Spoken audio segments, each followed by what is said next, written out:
ज़ीशान का असल चेहरा अब सब लोगों के सामने आ चुका है और घर वाले ज़ीशान को हॉस्टल भेज देते हैं। ज़ीशान को हॉस्टल जाकर तो अलग ही दुनिया नजर आती है। पहले एपिसोड्स में दिखाया गया था कि ज़ीशान अपनी कज़न सिद्रा को हरास करता रहा बिना ये सोचे कि उस पर कितना गहरा असर छोड़ा है। उस वक्त ज़ीशान के लिए सिर्फ पावर और कंट्रोल का मामला था। जब हॉस्टल में 2 लड़के ज़ीशान के साथ सेक्सुअल हरासमेंट करते हैं, ज़ीशान की रातों की नींद हराम हो जाती है और उसके सामने वो सारा मंजर घूम जाता है जब सिद्रा उससे डट कर भागती थी और वो उसका मजाक उड़ाता था। ज़ीशान के अंदर शेम और गिल्ट दोनों पैदा होते हैं। उसे पहली बार समझ आता है कि सिद्रा किस दर्द से गुजरी होगी। ड्रामा सीरियल जमा तकसीम में ये चीज़ बहुत ही खूबसूरती से दिखाई गई है कि हर इंसान को उसके गलत कामों का नतीजा ज़रूर मिलता है, चाहे देर से ही सही। ड्रामे के दूसरे हिस्से में दिखाया जाता है कि ज़ीशान की माँ सिद्रा की माँ को बेहद मैनिपुलेट करने की कोशिश करी होती है। ज़ीशान की माँ कहती है कि वो उससे नाराज़ ना हो, हम सिद्रा को अपनी बहू बनाएंगे, जिस पर उसकी माँ बहुत ही आग बबूला हो जाती है। वो कहती है कि मैं अपनी बेटी के हरासर से उसकी शादी नहीं कर सकती।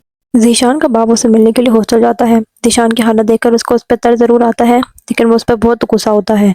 ज़ीशान कहता है, ना मेरे मोबाइल में बैलेंस है, ना ही मेरे पास नेट है। मुझे अपनी माँ से मिलना है और मुझे घर जाना है, मैं यहाँ नहीं रह सकता। उधर ज़ीशान की माँ ज़ीशान के बाप को मनाने में लगी होती है कि वो उसके बेटे को घर लेकर आए।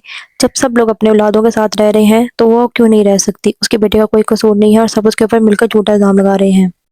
ज़ीशान रात के आधे पहर मौका मिलते ही हॉस्टल से भाग जाता है। वो घर आते साथ ही नेट कनेक्ट करता है और अपनी माँ को कॉल करता है कि आकर बाहर दरवाज़ा खोलें। उसकी माँ छुपकर बाहर जाती है और दरवाज़ा खोल देती है। इतने में ही ज़ीशान के दादा नमाज़ पढ़ने के लिए उठते हैं और दरवाज़ा खुला देख के हैरान रह जाते हैं। बाहर का मंज़र देखकर वो आग बबूला हो जाते हैं। वो देखते हैं ज़ीशान अपनी माँ के साथ लिपटा हुआ है। तभी ज़ीशान के चाचा यानी कि सिद्रा के बाप ज़ीशान के ऊपर आग बबूला होकर उसे बाहर मारने के लिए दौड़ते हैं। ज़ीशान की माँ अपने बेटे को बचाने की पूरी कोशिश करती है, लेकिन वो उसे धक्के दे देकर घर से बाहर निकाल देते हैं। ज़ीशान की माँ अभी भी अंधाधुंध अपने बेटे की तलकीद करने में लगी हुई है। वो कहती है कि उसका बेटा कसूरवार नहीं है और सिद्रा उसके ऊपर झूठा इल्ज़ाम लगा रही है। मेरा बेटा रेखा ऐसा नहीं हो सकता। इस ड्रामा सीरियल में सोसाइटी की उन माँओं के बारे में बताया गया है जिनको पता भी होता है कि उनके बेटे एक अग्रेसर है, लेकिन फिर भी वो उनकी साइड लेना बंद नहीं करती।